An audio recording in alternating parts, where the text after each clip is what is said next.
Fala pessoal, e aí como é que vocês estão? Tudo bem? Essa semana a gente vai discutir um tema bem interessante. É uma coisa que está muito em evidência nos últimos anos e que agora a gente tem experimentado aí cada vez mais pacientes adeptos. São justamente os bioestimuladores de colágeno. Hoje, pessoal, a gente tem dois tipos de bioestimulador de colágeno. A gente tem a hidroxapatita de cálcio e a gente tem o ácido polielilático.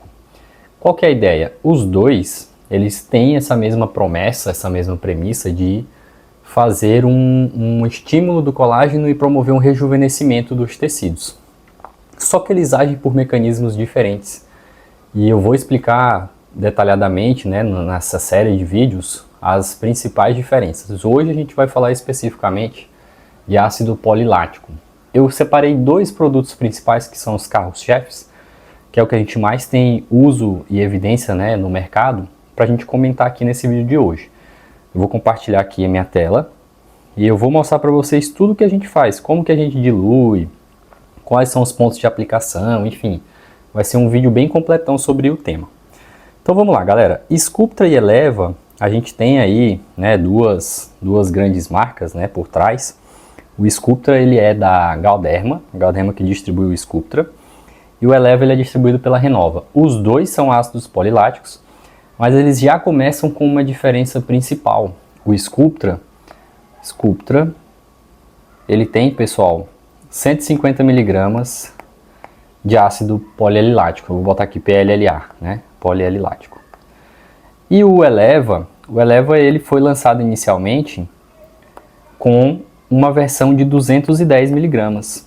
Só que o Eleva, pessoal, ele foi lançado no mercado com a primeira ideia de diluição para 10 ml igual o Sculptra, e existiram alguns casos de formação de nódulo. E aí a Renova, de maneira muito inteligente, fez uma mudança e lançou uma versão de Eleva de 150 mg, seria o Eleva para face. Essa versão de 150 mg ele vai ser diluído para 10 ml, da mesma forma que o Sculptra, e a versão de 210, eles passaram a diluir para 16 ml. Ou seja, você tem uma diferença nessas diluições, consequentemente o Eleva de 210 é o Eleva que vai render mais. Então assim, dá para fazer um protocolo de face e com o que sobrar de produto, normalmente sobra ali 60% a mais, que seria os 6 ml, você pode fazer também região de colo e região cervical. É uma boa opção. Mas a gente tem hoje, principal uso no consultório, o Eleva de 210 e o Sculptra de 150. Ambos têm praticamente ali a mesma qualidade. Estatisticamente a gente não viu tanta diferença assim de um para o outro. Eu particularmente no meu uso de consultório também não observei. Mas a gente sabe que o Sculptra tem um custo um pouco mais elevado. A diluição, pessoal, a gente vai levar 2 ml de anestésico, lidocaína, nos dois, e vai completar o restante com água destilada para diluição. Alguns autores falam que você fazendo com diluição com solução fisiológica, você provoca menos dor durante a aplicação, durante a injeção do produto. Eu particularmente gosto muito de fazer com solução fisiológica, que eu acho que a sensação de dor do paciente ela é menor e consequentemente você proporciona uma experiência melhor para o paciente, uma experiência que você vai ter menos dor, consequentemente o paciente vai achar mais benéfico. Mas como que a gente faz então essa diluição? Quando eu uso o Sculptra, eu diluo para 10 ml, 2 ml de solução anestésica com 8 ml de solução fisiológica, cloreto de sódio 0,9%. E isso me dá uma total de 10 ml. Esses 10 ml eu divido para a M-face, 5 ml para cada M-face. Então aqui, pessoal, a gente vai colocar, eu vou traçar uma linha aqui, uma linha imaginária. Então a gente tem 5 ml para diluir aqui nessa face. E qual é a ideia? A ideia é justamente essa, a gente ter 5 ml para colocar tanto aqui na região das têmporas, que é uma região que perde muito tecido com o passar do tempo, é uma das principais regiões afetadas, responsáveis por esse desequilíbrio da face. A gente tem que distribuir também uma porção aqui nessa região auricular anterior e nesse sulco malar zigomático aqui, também é uma porção que a gente faz bastante, tá? E algumas pacientes a gente também aproveita e coloca um pouquinho aqui no contorno da mandíbula, nessa região inferior aqui do terço da face. A ideia, pessoal, quando a gente faz isso, é justamente projetar essas estruturas que a gente está preenchendo, né, estimular esse colágeno, tracionar esse tecido para fora. Então, o que acontece? Acontece justamente isso. Com o bioestímulo, com o passar do tempo, você tem aí vetores, né, que vão empurrando esse tecido para trás e vão gerando esse efeito lifting, né, que é o efeito que a gente quer promover com o bioestimulador de colágeno. Então, isso você tem aí de resultado, né, quando você faz essa aplicação, tá? É justamente esse efeito lifting que a gente quer proporcionar para o paciente. Claro, a gente tem um pouco de volumização também, principalmente na região das têmporas, que é o que eu falei para vocês aqui, ó. Aqui a gente precisa dar um volume, aqui geralmente vem emagrecido, perde tecido bastante. E esse contorno aqui melhora muito a aparência, tira muito aquele aspecto de cansado da paciente. Como que eu faço? Eu diluo isso aqui, pessoal, né? Faço aquela reconstituição como eu falei para vocês. E aqui eu uso 3 pontos de acesso principais. Vou fazer um botãozinho anestésico aqui. Opa, deixa eu colocar aqui o pincel. Aqui nessa região um pontinho, faço outro pontinho aqui. E normalmente faço um outro pontinho aqui. Tenho utilizado muito o Eleva, né? Porque o Eleva ele vai me render mais. Então ao invés de ter os 5 ml lá que eu tinha do Sculptra, com o Eleva eu consigo usar até 8 ml para cada hemiface. E aqui o negócio fica bem interessante, por quê? Que eu consigo distribuir bastante volume aqui.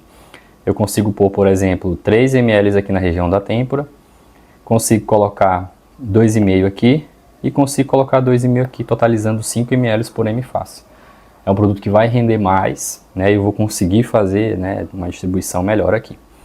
Mas beleza, como é que funciona essa aplicação? A aplicação ela é relativamente simples, né? Eu sigo sempre esse protocolo de leque, tá?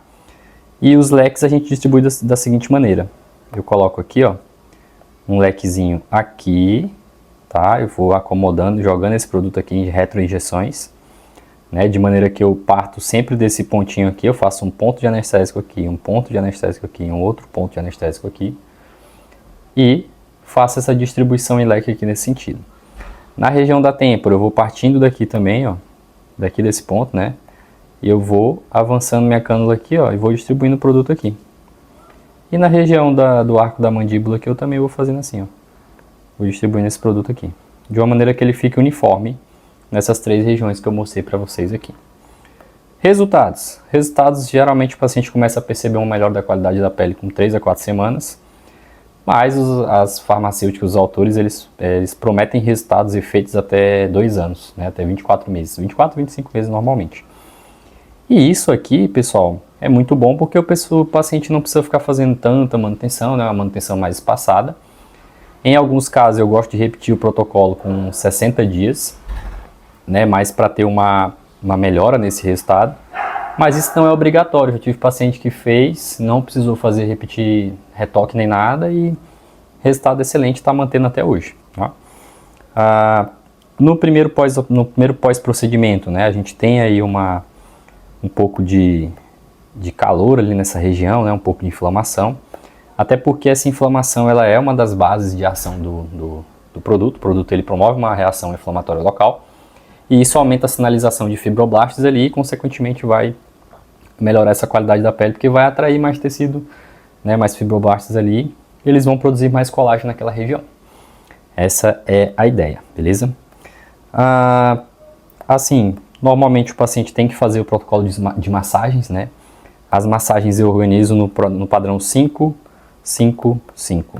São 5 minutos, 5 vezes ao dia, durante 5 dias. O paciente tem que seguir esse protocolo de massagem, vai fazendo esse sentido, né? A massagem ela tem que ser sempre, né, da frente para trás e de baixo para cima, para justamente empurrar e distribuir melhor esse produto e, consequentemente, você ter um resultado aí mais consistente, ok? Como eu falei para vocês, estatisticamente tenho usado os dois, tenho usado o Sculptra e tenho usado o Eleva. Nenhum deles eu vi assim uma grande superioridade. A vantagem do Eleva, tem um custo um pouco mais baixo e eu tenho uma solução com uma diluição um pouco maior, eu consigo aproveitar mais produto. Mas se forem áreas pequenas, se forem regiões pequenas que você for tratar, vale muito a pena você investir no Eleva de 150 miligramas, ou você partir direto para o Sculptra de 150 também, que você vai ter os mesmos 10 ml de reconstituição, beleza? Pessoal, nosso videozinho de hoje era isso, espero que vocês tenham gostado. É bem mais informativo do que os outros conteúdos, né? Bem mais teórico. E passando um pouquinho da minha vivência prática aqui, das coisas que eu tenho no consultório. Espero que vocês aproveitem bastante, obrigado por terem assistido até aqui. E a gente se vê nos próximos vídeos, onde eu vou explicar outras diferenças a respeito de outros bioestimuladores, beleza? Um abraço e até a próxima.